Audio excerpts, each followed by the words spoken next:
Olá, meus irmãos, estamos com mais um vídeo da nossa série de mensagens, Estudos no Pentateuco. O tema que iremos abordar hoje são as 10 pragas. Vamos lá?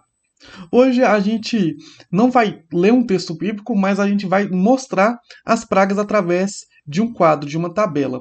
Aqui esses textos estão lá em Êxodo 7 até em Êxodo 12. Eu não vou ler aqui todo o texto, porque é muito grande todo esse contexto, mas você pode ler aí na sua casa. Você pode pausar o livro, esse vídeo, e ler aí na sua casa.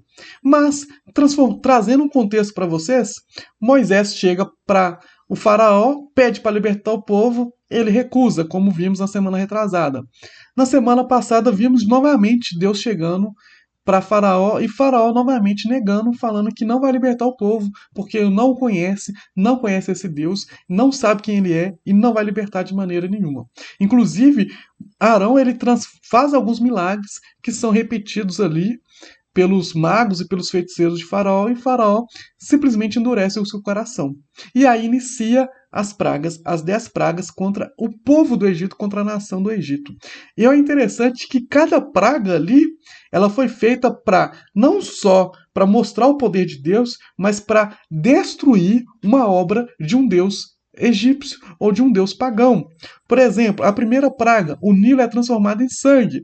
Ela foi para combater deuses egípcios. Por exemplo, Khnum, que era o guardião do rio Nilo, ou Hapi, que era o espírito do próprio rio, ou Osíris, que era o doador da vida, cuja corrente sanguínea era o Nilo. Ou seja, cada praga foi para mostrar para Faraó e para o povo do Egito que aquele Deus que eles tinham não serviu para nada, que aquele Deus que eles seguiam não poderia salvá-los, que o verdadeiro Deus era o Deus dos hebreus. Por exemplo, a segunda praga, foi a praga das rãs, foi para afrontar o deus Hecate, que é o deus da ressurreição e tinha a forma de uma rã. A praga dos piolhos ou a praga dos mosquitos, que foi a terceira praga, que era para afrontar Gebe, o deus da terra. A praga das moscas, que foi para afrontar um deus que era deus Kep, que era um deus homem que tinha a cabeça de um besouro. A morte dos rebanhos, que era para afrontar Ator, a deusa mãe que tinha a forma de uma vaca. Apis, o deus touro e símbolo também da fertilidade. Inclusive, até hoje, por exemplo, na Índia e em alguns países, a gente vai ver que a vaca é um símbolo de um deus. Eles não comem carne de boi nem carne de vaca porque eles se consideram esses animais deuses. E na mesma forma ali no Egito também era, né, tanto Hathor, que era uma deusa mãe que tinha a forma de vaca, como Apis, que era um deus touro, símbolo da fertilidade. As feridas abertas, que era para afrontar o Imhotep, que era o deus da medicina, o deus da cura. A chuva de pedras ou a chuva de granizo, que era para afrontar a Nut, deusa do céu, ou também a Isis, deusa da vida, e também o Sete, que era protetor dos plantios, porque a chuva de pedra foi justamente para destruir todos os plantios. Ou a praga dos gafanhotos, que era para também atingir a Ísis, deus da vida, e o Sete também, protetor dos plantinhos.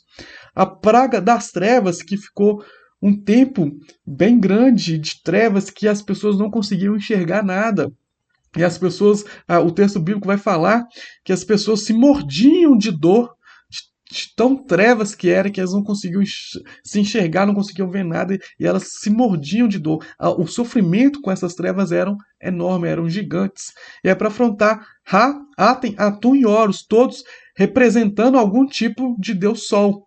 E a última praga é a morte dos primogênitos, que era para dizer para Faraó que, na verdade, ele não era um deus. Faraó, naquela época, principalmente na cultura egita, na cultura do Egito, ali na cultura egípcia, era considerado um deus. E a partir do momento que o seu filho primogênito morre, está mostrando para Faraó, na verdade você não é um deus, você é simplesmente um homem mortal que não tem poder nenhuma, que não consegue nem salvar o seu filho mais velho, o seu primogênito. E era para afrontar também Osíris, que era o doador da vida.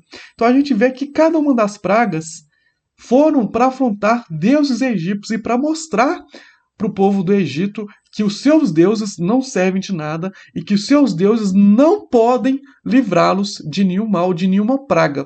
Que somente o verdadeiro Deus é o Deus de Isaac, de Abraão, de Isaac e de Jacó. E também essas pragas, que essa série de 10 pragas, foi que Moisés desafiou o poderio de Faraó, que insistia em não libertar Israel. E aqui, voltando às 10 pragas, a primeira praga, que foi o Nilo transformando em sangue, e a segunda praga, que foi a praga das rãs, os próprios magos e feiticeiros de Faraó conseguiram repetir essas pragas, mas não conseguiu curar essas pragas. Como a gente viu na semana passada, eles repetiam as pragas, mas não conseguia dar um fim, solucionar as pragas. Mas a partir da terceira praga, os próprios magos e os feiticeiros de Faraó, eles começaram a ver que eles não conseguiriam repetir isso, eles não conseguiram repetir essas pragas, e eles começaram a entender que o Deus de Moisés e o Deus de Arão era verdadeiramente o verdadeiro Deus e não mais nenhum outro. E chega um tempo que os próprios magos falam: esse é o verdadeiro Deus. Se você ficar combatendo esse Deus, não vai sobrar nada do Egito para contar a história. E foi exatamente isso que aconteceu. E uma outra questão que eu quero trazer aqui para vocês é que o propósito das pragas não era só demonstrar o poder de Deus aos israelitas, mas também aos egípcios, mostrando para os egípcios que os deuses deles não valiam de nada, que nem poderiam salvá-los dessas pragas, mas mostrar para os israelitas o verdadeiro poder de Deus e mostrar para os israelitas como Deus estava com eles. E não somente isso. Cada praga era uma consequência natural da anterior e também um desafio direto aos deuses do Egito.